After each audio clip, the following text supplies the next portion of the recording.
I enjoy no conversations greater than when I'm trying to find an answer to a question and I can't figure out the answer. So I'm like, well, let me ask mine's much more brilliant than my own. Dave, you are that mind right now. Thanks, bud.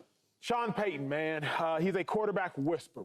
Teddy Bridgewater, 5-0 under Sean Payton. Drew Brees, Hall of Famer, Super Bowl champ under Sean Payton. Taysom Hill went to BYU and has been a competent quarterback at times, but a 10-year NFL veteran. He's got a pension. Thanks to Sean Payton. A nice pension. Payton. A nice pension. An incredible one. So Sean Payton can do a lot with quarterbacks, but with Russell Wilson, he couldn't do much. So then he drafts Bo Nix. The Broncos are starting for the first time since 1983 a rookie quarterback week 1. That is huge news for a team that's had quarterbacks named John Elway and Peyton Manning. You giving Sean Payton a pass this year for the rookie quarterback? If Sean Payton wanted a pass, there were a few other ways he could have played this thing out. I mean, for starters, we thought Russell Wilson's contract made him impossible to get rid of. Like, you look at that and you're like, they can't do anything with that. Sean Payton found a way to get rid of him. The Denver Broncos are paying Russell Wilson $40-something million to work for another team right now. It's a lot of money, James. They paid him a lot of money to go away. Paid $40 million and he playing in preseason. That's a separate conversation, but that is true. The Steelers is paying them the minimum. They paying the Steelers aren't paying it, correct. But yeah, Russell Wilson's making a lot of money to not be Denver's quarterback. If Sean Payton wanted a pass, he could have simply said, my hands are tied. I'm stuck with a quarterback I don't like that I can't get rid of. Or he could have still gotten rid of Russell Wilson and gone about this a different way. He could have waited till later in the draft. Ironically, his old team, the New Orleans Saints, drafted the next best quarterback after Bo Nix. They took Spencer Rattler all the way in the fifth round. Fifth. Yeah. They could have he could have taken Spencer Rattler and been like, well, we'll see if this works, but who's really going to hold it against me if a fifth-round pick doesn't pan out? But no, he went and made Bo Nix the 6th quarterback taken in the top 12 of a draft. It's unprecedented. It's never happened. And this isn't me saying that Bo Nix can't succeed, but it did deviate from the norm just because you look at people that study the NFL draft, you look at the rankings, you look at the grades. Most people viewed Bo Nix as a fringe first-round pick, maybe even a second-round pick. Yeah, exactly. Most people saw him as a guy who would get drafted in the 30s. He went 12th overall, y'all. So, Sean Payton cannonballed into this thing. Yeah. There were ways that he could have done this that would make me more inclined to give him a pass. And I'm not saying the Broncos have to win the division, but at the very least, if Sean Payton, with all the quarterback expertise that you just outlined for us, if Sean Payton can't get good quarterback play out of Bo Nix very quickly, then I'm not giving him a pass at all because he signed up for this very loudly and very intentionally. Yeah, Dave, you must have been on my call at the same time I was on my call. I got you. I got you. Prep for the show. Because yesterday we had a topic, what's the ceiling for the Denver Broncos? Yes, sir. I believe we had, and I believe we all were up here like, maybe 8-8, might get 9 wins. So we don't really have high expectations for the Denver Broncos. Playoffs, winning the play. We don't really have high expectations for the Denver Broncos. So the only way he gets a pass is if Bo Nix is good. What do you mean? Bo Nix has to be good. You cannot get rid of Russell Wilson, right?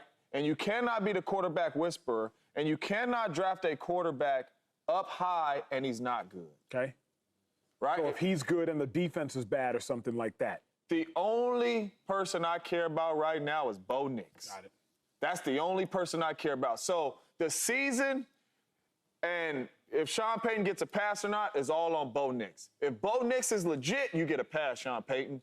You got rid of Russell Wilson. You got the guy you want for the future. Now let's put some pieces around him, build a defense, get him some players, and now you have your quarterback, and you answer question at the quarterback spot like I told everybody that Russell Wilson wasn't my guy, and this dude was. And I give him a pass for that. If Bo Nix goes out here and he doesn't look the part, and he doesn't finish the season, and Zach Wilson enters into the season, you don't get no pass, man. This is all on you. This is all on you. Real ugly if that happens. No, he doesn't get a pass. You drafted a guy. We just did a segment with Anthony Richardson that had 13 college starts. Right. They draft a guy that had 61 college starts in Bo Nix. 13, 61. He's the most prepared college quarterback to come into the league in decades. Yeah. Nobody has started this many games. And so a pass, this is the guy that you really wanted because of his experience. And not only that, he's progressed every year. Bo Nix starts at Auburn. He was one of the top recruits in the country coming out. He was good, but he wasn't a first rounder. Starts every season he's at Auburn. Leaves, goes to Oregon. Plays good his first year. This past season, played extremely well, very accurate, throws with anticipation, which I believe is the one trait that every quarterback must have. Can you throw the ball with anticipation, not worried about the rush? He did that consistently at Oregon. This quarterback is almost as if he was tailor-made for Sean Payton's offense. And that's why Sean Payton wanted him. 61 starts, he's ready to roll. And so I believe no passes, regardless of what happens, but he has a quarterback that he's more prepared than anybody else he could have drafted. What's your ceiling then for the Broncos? I said yesterday, TJ, I didn't really get to give that answer, but I said I wouldn't be surprised if the Broncos won 10, go to the playoffs as a 5 seed or a 6 seed. Maybe they see the Miami Dolphins as a 4 seed. Maybe they see the Jets as a 4 seed. Maybe they see the Bills as a 4 seed. Maybe they win one playoff game. My ceiling, as good as it will get, so that's why this sounds so aggressive, is 10 wins plus a playoff win, and then you get bounced in the divisional round. What is your ceiling? Joe, for the Broncos. I'm looking at this schedule. Nah, boss. No? Nah. You in a division with the Chiefs. That's That defense is going to be on them. Oh, that Raiders defense, they can also play. Not bad. And so we all believe the Chargers are going to be improved just because Harbaugh is there. Defense can always play. And so Hardball defenses. they also play the AFC North. And so 10 games. If they win 10 games, man, Sean Payton is coach of the year. Coach of the you win year. 10 games with this schedule, you're coach of the year. I don't see it happen. I could probably see 7 and 10, 8 and 9, the max, because of the schedule. I mean, out the gate, they play Seattle. They got good defense. Mike McDonald is a really good defensive coach coming from the Ravens. And then you turn around and play the Pittsburgh Steelers, Mike Tomlin, and that defense. Then you turn around and play Todd Bowles and that defense. And then you got Robert Salah and the Jets. What a rookie quarterback that is very well prepared, but it's not going to be easy. I got a question, though, TJ. I got a question. Viewers at home, here's the dilemma. The Walmart family did not hire Sean Payton. And, Jay, did they give up a first-round pick to acquire Sean Payton? Tyler, you're going to have to help me with that. They gave it. I mean, they did. I think they did a give trade. up a first-round pick to acquire Sean Payton. There was something that the Broncos had to give up just to acquire a coach. That you sounds didn't give him up to have to wash away Russell Wilson and $40 million, plus a first-round pick, plus an 8-9 season, and then a 7-win season. You did not acquire a Hall of Fame coach, give up a first and second-round pick for an 8-9 season and a 7-10 season. That's not what you bring in a Hall of Famer for, Dave Helman. So I don't know if I can digest what y'all are selling me on these 7 wins.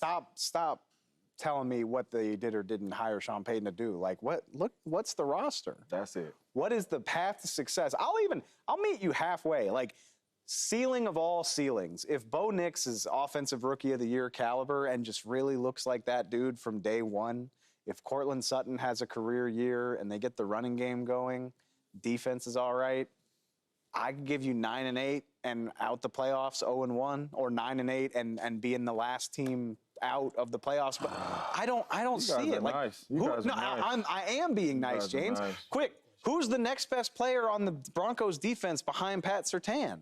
Like, where's the pass rush coming from? Cortland Sutton's a nice player. Tim Patrick's a nice player, but, like, who's the superstar weapon for Bo Nix to even throw to? Here's my question. Not even a question. Where Here's is all of this production coming from? What is the point in life? What's the point in being special if you're not special? I believe most head coaches could win 6 games in the National Football League. DeMeco Ryans last year was special because we laughed at the Houston Texans roster, rightfully so. He got, I think, 10 wins out of that season, plus a playoff win. Doug Peterson is special because the Philadelphia Eagles, after Doug Peterson gets there, you win the Super Bowl 2 years later. Andy Reid is special because we laugh at the Chiefs' offensive roster and we laugh at them the course of the season, and they win another Super Bowl. Kyle Shanahan is special because with Brock Purdy, a 7th-round pick, you go to a Super Bowl after taking Jimmy G to a Super Bowl. Sean McVay is special because Jared Goff was 0-7 as a starter, and 2 years later, you're in a Super Bowl. He's not good enough. You get Matthew Stafford in the same year you win a Super Bowl. So, TJ, I will ask you in your 12 years of NFL experience, because Sean Payton's supposed to be special. I got to answer this. And if you're supposed to be special, then be special. Don't acquire someone to be special, and y'all say, well, the roster's not good. The roster's not good for a normal head coach. DeMeco Ryan saw a bad roster and said, I'm going to give you 10 and a playoff win. So I can't let him off the hook, big dog, because he's supposed to be special. Let's see if Sean Payton can turn Cortland Sutton into Michael Thomas. Can he turn Troy Franklin into Michael Thomas? Can he do those things? We all believe that Sean Payton is special. We do. But you just named a lot of other special coaches as well. And so if I'm a special coach and you're a special coach, but I got more help behind me than you have, who's going to win? It's the special coach that has a better team. Yeah, Kyle Shanahan is special because he can start Brock Purdy. But when you got Trent Williams and Kittle and McCaffrey and Ayuk and Debo, you can do those type of things. He doesn't have, like, honestly, when you said name a player, I was like, I was about to say Justin Simmons, and I realized, oh, he's no longer there. And so you can be special. But when you don't have the firepower to compete with everybody else that's special, what do you do? Yeah. I think the main thing right now when the Denver Broncos have these coaches meetings and he goes up there and he's meeting with the owners and all that type stuff, their conversations are going, hey, man, you special. We believe in you. You're going to get this thing turned around next couple years. Yeah. That's the serious conversations, like if we really being real. I always share the story about playing for the Raiders, right? And I remember walking into that building, and I remember seeing our roster. And the only person I knew on that roster, well, I knew a couple people. Charles Woodson, my dog, was older in age. Marcel Reese, fullback, good player. Other than that, man, we had a bad roster. We had a bad, and I knew, ooh, this ain't gonna be that good.